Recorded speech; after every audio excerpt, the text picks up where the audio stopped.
ടിഫിലി cinema വന്നപ്പോഴത്തേക്കും ഞാൻ ശ്രദ്ധിച്ചൊരു സിനിമയായിരുന്നു. കാരണം അനുരാഗ് കശ്യപ്പൊക്കെ ഈ സിനിമയെ കുറിച്ചിട്ട് ഭയങ്കരമായ അഭിപ്രായമൊക്കെ പറയും. അപ്പോൾ എന്തുകൊണ്ടും കിൽ എന്ന സിനിമ ഇന്ത്യയിൽ റിലീസാകുമ്പോൾ അത് കാണണം എന്നൊക്കെ ഉണ്ടായിരുന്നു. അപ്പോൾ കില്ലിനെ കുറിച്ചിട്ട് സംസാരിക്കാം. So let's get start. ഒരൊറ്റ ഡേയിൽ നടക്കുന്ന സ്റ്റോറി ഇവൻസ് ആണ് ഈ സിനിമയുടെ അകത്ത് വരുന്നത്.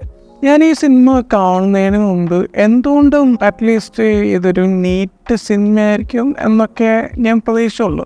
കണ്ടിരിക്കാവുന്ന നല്ലൊരു ആക്ഷൻ പടം അങ്ങനത്തെ ഒക്കെ ഇരുത്. പക്ഷേ ഇത് ഭയങ്കര ഹൈ മൊമെൻറ്റ്സ് ഉള്ളൊരു സിനിമയായിട്ടാണ് എനിക്ക് ഫീൽ ചെയ്തത്.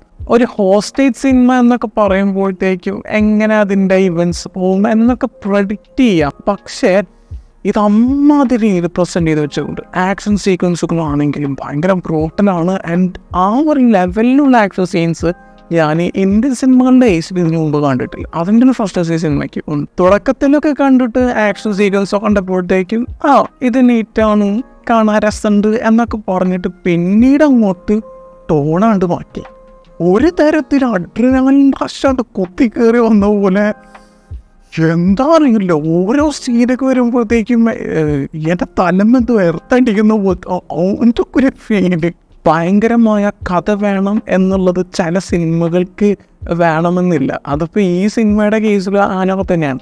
സിമ്പിളായിട്ട് പറയാവുന്നൊരു സ്റ്റോറി ലൈനും അത്രയേ ഉള്ളൂ. അപ്പോൾ അത്രയും സിംപ്ലിസ്റ്റിക് ആയിട്ടുള്ളൊരു കാര്യം വെച്ചിട്ട് അത് എന്തോ ഭീകരമായിട്ടൊരു കാര്യമായിട്ട് പ്രസൻറ്റ് ചെയ്ത് വെച്ചപ്പോൾ ഞാൻ സത്യം പറഞ്ഞാൽ ഞെട്ടിപ്പോയി. ഓൾറെഡി ഈ സിനിമ അങ്ങനെ കത്തിപ്പടരാനും അങ്ങനെയൊക്കെ തുടങ്ങിയിരുന്നു. അങ്ങനെ വന്നപ്പോഴത്തേക്കും നിഖിൽ നാഗേഷ് ഭട്ട് എന്ന ഡയറക്ടർ അതിലോട്ട് മണ്ണെണ്ണ ഒഴിക്കുകയാണ്. പിന്നെ ആടിക്കത്താണ്, നിൽക്കണില്ല, അങ്ങനെ പോന്നെ. പിന്നെ ഇതിൽ രാഘവിൻ്റെ പെർഫോമൻസ് നല്ല രസമായിരുന്നു. ഭയങ്കര ആറ്റിറ്റ്യൂഡുള്ളൊരു ആൻറ്റോണിസ്റ്റ്. അപ്പോൾ ആ ഒരു പെർഫോമൻസും കാര്യങ്ങളൊക്കെ നല്ല രസമായിട്ട് അദ്ദേഹം ചെയ്തു വെച്ചിരുന്നു. പല സീക്വൻസുകളിലും അദ്ദേഹത്തിന് സ്കോർ ചെയ്യാനും അങ്ങനെയൊക്കെ പറ്റിയിട്ടുണ്ട്. പക്ഷേ എന്നെ ഇൻട്രസ്റ്റ് ചെയ്യിപ്പിച്ചൊരു കാര്യം എന്താണെന്ന് വെച്ചാൽ ലക്ഷ്യമാണ്. കാരണം അദ്ദേഹത്തിൻ്റെ ഒരു ഫസ്റ്റ് ഫിലിമാണിത് എന്ന് പറയുമ്പോഴത്തേക്കും ഒരു ഭയങ്കരമായ സ്ക്രീൻ പ്രസൻസ് ആൻഡ് ഒരു ആക്ഷൻ റോളിന് പറ്റിയ അങ്ങനത്തെ ഒരു അപ്പീലൊക്കെ അദ്ദേഹത്തിൻ്റെ അടുത്തുണ്ട്. അപ്പോൾ ഫസ്റ്റ് ഫിലിം എന്ന രീതിയിൽ ഞാൻ ഈ ഒരു ലെവലിൽ പ്രതീക്ഷിച്ചില്ല. അത് ഭയങ്കരമായിട്ട് വന്നിട്ടുണ്ട്. ടോട്ടലി പറയുമ്പോൾ കില്ലം സിനിമ ഒരു ഗംഭീരമായിട്ടുള്ളൊരു തിയേറ്റർ വാച്ചായിട്ടാണ് എനിക്ക് തോന്നിയത്. ഓക്കെ, അപ്പോൾ മറ്റൊരു വീഡിയോയുമായിട്ട് പിന്നെ വരാം. Bye guys.